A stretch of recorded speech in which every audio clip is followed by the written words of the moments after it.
Hello guys, welcome back to my channel. So അങ്ങനെ കുറേ നാൾ കാത്തിരുന്ന് നാട്ടിൽ പോവുകയാണ്. കുറേ നാളെന്ന് ആക്ച്വലി പറയാൻ പറ്റില്ല, 1 ഇയർ ആയതേ ഉള്ളൂ.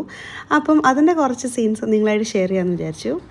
ഹലോ ഗായ്സ്, അങ്ങനെ ഒരു ഫൈനൽ റൗണ്ട് പാക്കിങ്ങിലോട്ട് നമ്മൾ സാധനങ്ങളെല്ലാം പറക്കി അടുപ്പിച്ചിട്ടുണ്ട്. ഇനി എനിക്ക് പോകാൻ 2 days കൂടിയേ ഉള്ളൂ. അപ്പം നമ്മൾ എന്തായാലും ഇപ്പം പാക്കിംഗ് ഒക്കെ തുടങ്ങാമെന്ന് വിചാരിച്ചു. എന്തൊക്കെയോ മേടിച്ച് കൂട്ടിയിട്ടുണ്ട്. ഇതൊക്കെ കൊണ്ടുപോകാൻ പറ്റുമോ എന്ന് അറിയത്തില്ല. എന്തായാലും വെയിറ്റ് ഒക്കെ നോക്കി നമുക്ക് ഓരോന്നായിട്ട് ചെയ്യാം. ഞാൻ വിചാരിച്ചു സ്വീറ്റ്സ് ഒക്കെ ഒരു പെട്ടിക്കകത്ത് മാറ്റാം. അപ്പം ഇൻ കേസ് ലീക്ക് ആയാലും ഡ്രസ്സിലൊന്നും എത്തത്തില്ലല്ലോ. ആ നേരത്തെ പറഞ്ഞ കാര്യം അതുപോലെ തന്നെ സംഭവിച്ചു. ലിൻഡിൻ്റെ ചോക്ലേറ്റ് എന്തായാലും ലീക്കായി. കാരണം മെൽറ്റായിട്ട് കുറച്ചൊക്കെ സ്പ്രെഡായി. പക്ഷേ 2-3 പ്രാവശ്യം സിപ്പ് ലോക്ക് ബാഗിലൊക്കെ ഇട്ട് നന്നായിട്ട് റാപ്പ് ചെയ്ത് കൊണ്ടിട്ട് വേറെ എവിടെയും ഒന്നും പറ്റിയില്ല ഭാഗ്യത്തിന്. പക്ഷേ ബാക്കി എല്ലാ ചോക്ലേറ്റും ഒരു കുഴപ്പമില്ലാതെ നാട്ടിലെത്തിയിട്ടുണ്ട്. എൻ്റെ ഫ്ലൈറ്റ് December 29th മൺഡേ ആയിരുന്നു. ദിസ് ടൈം ഞാൻ ഒറ്റയ്ക്കാണ് ഫ്ലൈ ചെയ്യുന്നത്. അതിൻ്റെ ഒരു വെപ്രാളവും വിഷമവും ഒക്കെ ഉണ്ടായിരുന്നു. പിന്നെ സ്വാഭാവികമെന്ന് പറയട്ടെ, ഞാൻ പോകുന്ന ദിവസം നല്ല സ്നോ ആയിരുന്നു. നല്ല സ്നോയും നല്ല വിൻഡിയും ആയിരുന്നു. നല്ല ബുദ്ധിമുട്ടായിരുന്നു എയർപോർട്ടിലോട്ട് കയറാൻ തന്നെ. പിന്നെ എനിക്ക് കുറച്ച് നേരം ചെക്കിങ്ങിലൊക്കെ നിന്നപ്പം എനിക്ക് 2 ഫ്രണ്ട്സിനെ കിട്ടി. അവർ കപ്പിൾസാണ്. അവർ നാട്ടിൽ കല്യാണം കഴിക്കാൻ പോവാണ്. അപ്പോൾ അതൊരു എക്സൈറ്റിംഗ് ന്യൂസായിരുന്നു. അങ്ങനെ എങ്ങനെയൊക്കെയോ ഫ്ലൈറ്റിൽ കയറി ഭയങ്കര എക്സൈറ്റഡ് ആയിരുന്നു. വാവ്, നാട്ടിൽ പോകാമല്ലോ എന്ന് പറഞ്ഞു. ഫ്ലൈറ്റിൽ കയറി ഇരുന്ന് ഒരു ഓൾമോസ്റ്റ് 2.5 hours അങ്ങനെ തന്നെ നിന്നു. ആദ്യം അവർ പറഞ്ഞു ബാഗേജ് കിട്ടില്ല, 15 to 20 minutes ഡിലേ ഉണ്ട്.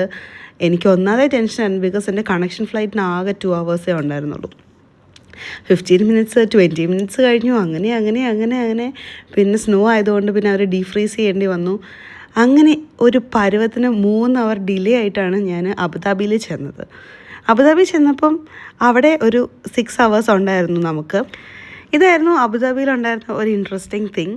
എനിക്ക് actually Abu Dhabi to Trivandrum direct flight ആയിരുന്നു. പക്ഷേ മിസ്സായത് കാരണം Abu Dhabi to Muscat to Trivandrum അടിച്ചു. എൻ്റെ ദൈവമേ, എനിക്കൊന്നാതെ കുറച്ച് ഗോൾഡ് അടിച്ചാണ് ഞാൻ കയറിയത്.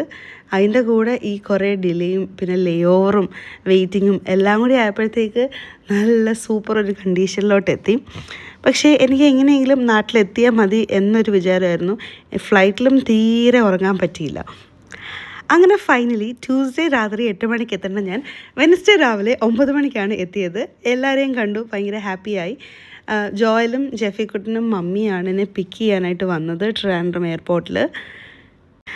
നമുക്ക് ആക്ച്വലി ട്രിവാൻഡ്രത്ത് എൻ്റെ ഗ്രാൻഡ് പേരൻസിനെയൊക്കെ കണ്ടിട്ട് പോകണം എന്നായിരുന്നു പ്ലാൻ. പക്ഷേ ഭയങ്കര ടയേർഡായതുകൊണ്ട് എനിക്ക് എങ്ങനെയെങ്കിലും വീട്ടിൽ പോയാൽ മതിയെന്നും ആയതുകൊണ്ട് തന്നെ നമ്മൾ നേരെ അവിടുന്ന് ബ്രേക്ക്ഫാസ്റ്റ് കഴിച്ച് വീട്ടിൽ പോയി. ജെഫിക്കുട്ടൻ്റെ ഗീ റോസ്റ്റ് വന്നേ. വാവ്,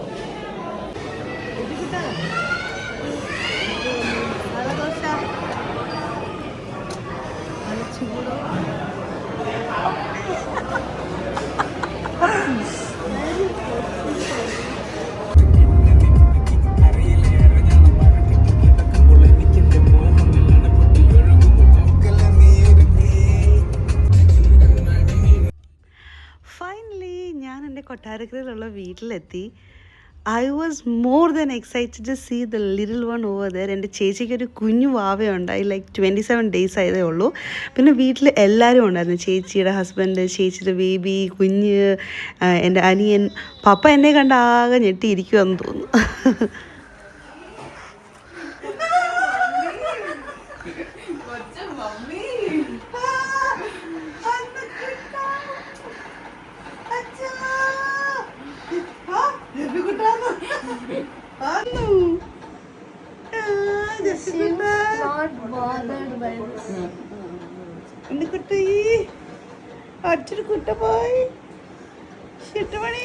ആക്ച്വലി ഞാൻ നാട്ടിൽ വന്നതിൻ്റെ എൻ്റെ മെയിൻ റീസൺ ബേബീനെ കാണാൻ വേണ്ടിയിട്ടാണ്.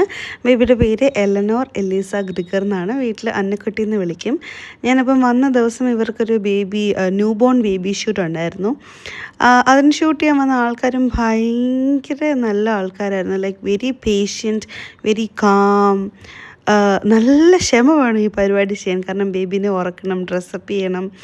അങ്ങനെ അവരുടെ ഒരു ന്യൂ ബോൺ ഫോട്ടോഷൂട്ട് ഉണ്ടായിരുന്നു ദ ഹോൾ ഡേ. പിന്നെ നമ്മുടെ ഫാമിലി ഫോട്ടോഷൂട്ടും ഉണ്ടായിരുന്നു.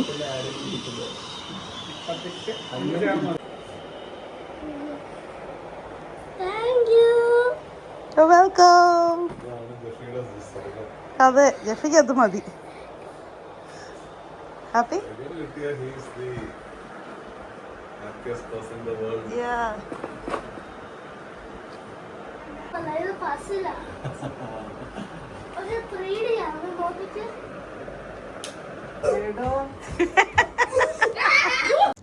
എന്നെ അറിയാവുന്ന ഒരു 99.9% ആൾക്കാർക്കും അറിയാം ജെഫിക്കുട്ടിനെ.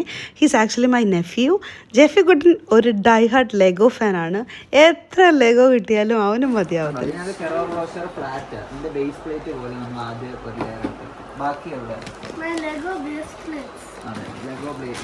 ഞാൻ വന്നതിൻ്റെ ദ വെരി നെക്സ്റ്റ് ഡേ ബേബിയുടെ 28 നൂലുകെട്ട്.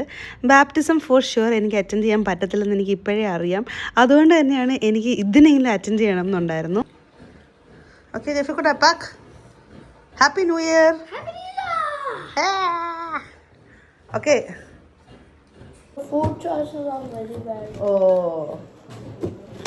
Okay. Maybe we can put one Ferrero and one chocolate from that. Do you think it'll fit? Yeah.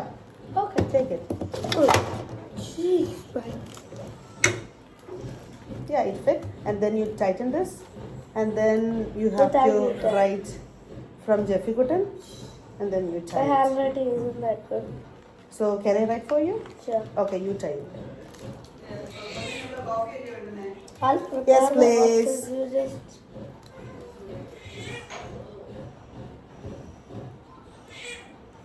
Baby crying. Eh?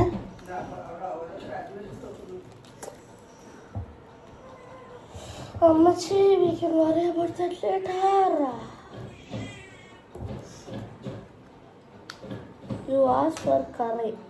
You have mandi coming later. Ella, make sure you tie it tight. Okay? Is this tight enough? Ah, yeah, baby. Chocolate കഴിക്കുവാ കള്ളൻ. ഞാൻ actually jet lag കാരണം രാവിലെ 2 മണിക്ക് എഴുന്നേറ്റാണ്. അത് കഴിഞ്ഞ് ജെഫിക്കുട്ടനുമായിട്ട് വരുന്ന എല്ലാവർക്കും വേണ്ടിയിട്ട് റിട്ടേൺ ഗിഫ്റ്റ് പാക്ക് ചെയ്യുമായിരുന്നു. അപ്പം guys, stay tune for babies നൂലുകെട്ട്. Thanks for watching. Bye bye until next time.